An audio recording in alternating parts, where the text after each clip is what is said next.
Okay, so we're going to look at Spearman Rho. So we're on our penultimate inferential test. We're on the home straight. So how do you calculate it? So there's our decision tree. Just be careful with this one. There's more than one reason for Spearman Rho, but when you see the word correlational relationship in the exam paper, you know that there's only one way you can go and that you have to use Spearman Rho, okay? The other two reasons, it's easy to identify. There are other two reasons. Remember, there's 3 reasons for every test. So in this one, we're looking for a correlational relationship, okay? Our data has to be related, okay, so it's related data, similar in a way, I suppose, to something like repeated measures design if you had an experiment.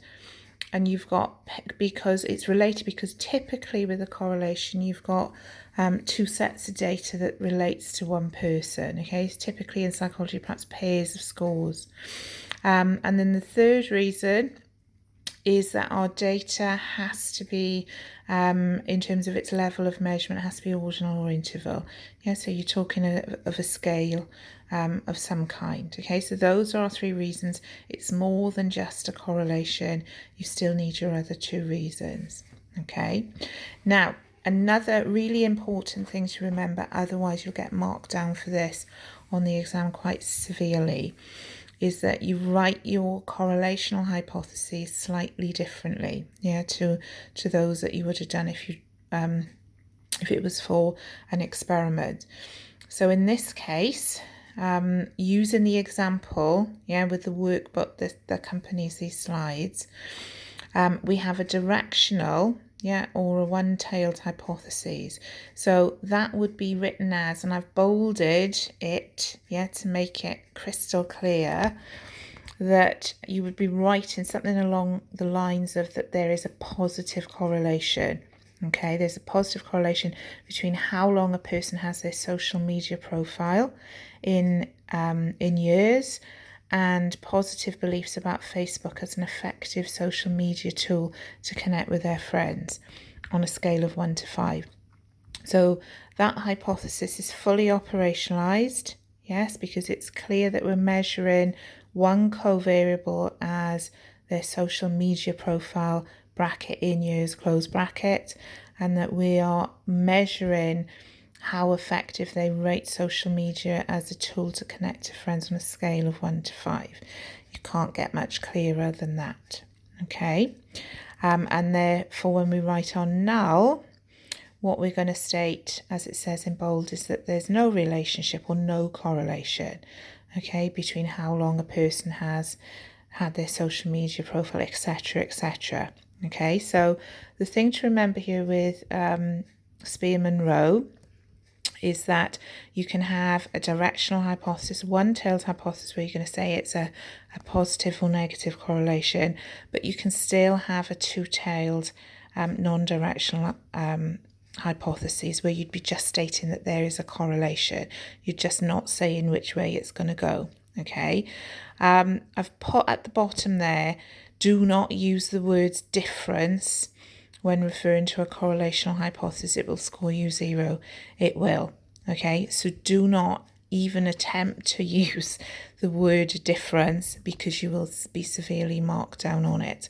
It's testing for correlational relationship, not difference. Okay, and OCR will come down quite harshly on you. Okay, so how do you calculate it? We've done our hypothesis. There's the equation. If they want you to do anything with the equation, they will give it to you. So you just need to get familiar with what these terms mean. Okay, so R, is Rho, Spearman Rho. We've got this, we've got our friend sigma cropping up again. Okay, so totaling. And d square is this what this bit means is the sum of the differences squared. Okay, it's a bit similar, I suppose, to when you calculate something like standard deviation. Okay, and then n, again, we've seen n before. Again, it means number of scores. Okay, so there's our table. We've got quite a few columns, okay, for this one. So we've got our participant, yeah, we've got our raw data, okay, so there's our raw data here for the first variable and the raw data for the second, and we're leaving a space between them because what we're going to do is rank them later, okay, and then we've got two columns on the end, okay, following the equation. So difference between the ranks, okay, is D, but we're going to square it, yeah, so D squared, and finally we're going to add them up, yeah, which would be sigma, okay. So you set it out like so, and then you begin to rank your data. Now there's a rule here, we're going to swap the rule a bit from when we've learned about sort of ranking in the past, where we've ranked things together, yeah, as in Man Whitney U. What you do here, and you need to remember this, is that we're going to rank each of the covariables separately, okay. So for this example, years with a social media account will be ranked separately to the social media profile rating, okay. So as usual, our lowest score gets a 1, yeah, our next lowest score gets a 2, and so on and so forth until all our ranks are used up. As you can see, there's a few tied ranks in this example for both the covariables. Yeah, so years with a social media account, I think there's 3 ones on there. Yeah, so remember with our allocation of ranks, we're going to go 1 plus 2 plus 3, okay, and then we're going to divide that by 3 to get the mean rank. So it gets a 2. So then our next rank will get a 4, yeah, because we've used up the ranks of 1, 2 and 3 and so on, okay. So remember to rank them separately. Remember to use the tied ranks if appropriate, okay. So what I've done here, I haven't got room on my screen. I've just taken the sort of columns that we're interested in, okay. So it's not a different table, it's just I've focused on the columns that we need to use. So for part 3, what we're going to do is calculate the difference in the ranks for each participant. Okay, so we're going to take the rank that was allocated to covariable 1, okay, and we're going to take the rank of the covariable 2, okay. So all I'm doing, if we go back to our original table, I've just taken the bits that I want just because I can't get it onto the screen. Yes, I'm taking this and this and this one here, okay. So as you can see, what we're going to do is take this column from this column. So 2 from 2 is 0, yeah. 9.5 from 8.5 is -1. 9.5 from 5 is -4.5, okay, and so on and so forth until you've ranked all your differences, okay. And then the final column is this D squared, okay, the sum of the differences squared. So all I'm doing here, what I've focused in on, okay, is this final column, yeah. So what we've done in our previous step is calculate the difference. What we're going to do now is square it, okay. So I've just honed in on the data that we need, okay. So 0 squared is 0, yeah. 1 squared, -1 squared is 1. So remember, when you square in, those minuses cancel themselves out, okay. So you do that for all the scores, and then if you look at the equation, what we're going to do next is this bit here. We're going to calculate the sum of the differences squared. So we found D squared, we just need to sum them, okay. So we're effectively just adding this final column here, okay. So when you add that up, yeah, that is what goes into the equation. So that figure you get, okay, goes into the equation. So 129 in this instance, and then you just follow what the equation wants you to do. So we've got 1 minus 6 times 129. Yeah, the sum of the differences squared from the last column, and then n, okay, comes from our number of scores. So what we've done is count these up, yeah. So when you count those up, we have we have 15. Okay, so 15, n is 15, 15 squared minus 1. Okay, so when you do all the calculation in the correct order, that gives us a positive value. So we've got a positive correlation of 0.7697. Okay, I just want to spend more time just explaining what that correlation coefficient means. Okay, in a second. So how do you find the critical value? If they want you to do that, they will give you a table that looks like this. Remember, we always work to p is equal to or less than 0.05. So it's this column that we're interested in. And we know from our previous calculation that we've got 15 pairs of scores. So there is our critical value, yeah, in the table. Okay, so before you draw your conclusion, yeah, or statement of significance, there's a few things that you need to think about, okay, before drawing that final conclusion.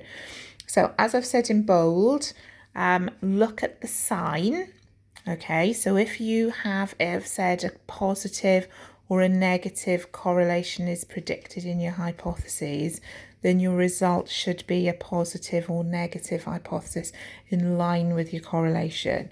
Okay, in line with, your original prediction. If you've chosen a two-tailed hypothesis, non-directional doesn't matter, okay, but it really does matter if you have a directional hypothesis, okay, because if you predicted, as it says there, if the sign is in the wrong direction to your original hypothesis, then you have to accept the null. Yeah, so if I had in this instance predicted a positive and I'd got a negative, yeah, there's no point looking it up in the critical values table because you've got the wrong result that you wanted. Okay, so you automatically default to accepting your null. The other thing that you can comment on here is the strength. Yeah, so that final value of rho is your coefficient. And we know from studying correlations that, the closer it is to a perfect one, the weightier, the higher the correlation coefficient. So here we've got 0.7697. Okay, so that's pretty strong. Okay, and you can reflect on that when you when you write up your hypothesis. You can say that it is a fairly strong, pretty strong hypothesis. So back to our critical values, we've got an observed of 0.7697 and we've got a critical from our table of 0.521. Does Spearman Rho have an R in it? Yes, it does. Okay, so the rule of R means that our observed value, yeah, this one that we calculated, has to be equal to or more than the critical value, the one in the table for significance. Okay, and usually you can see if, from the coefficient, if you've got a strong correlation or not. So final bit, yeah, is your conclusion, your statement of significance, and you offer your rationale. So here we're saying as the observed value of rho, okay, open bracket, close bracket, is higher than the critical value of, open bracket, close bracket, the results are significant at p is equal to or less than 0.05. So we're rejecting our null hypotheses. Yeah, and then in relation to our original hypothesis, to put the answer in context, we can say that there is a positive correlation. In fact, you could even go a stage further and say that you have a pretty strong positive correlation, yeah, between how long a person has their social media profile and positive beliefs about Facebook as an effective social media tool to connect with their friends. Okay, so that's Spearman Rho in a nutshell. So what you need to do next is you need to do a few examples just for practice. Okay, so I expect you to look over this, look over your notes and do another 2 examples. See if you get what I've given you in the solution. If you're struggling, then just get in touch with me, okay? And I'll try and talk you through it as best you can, okay? I hope I hope this helps. Good luck with your calculations. Bye.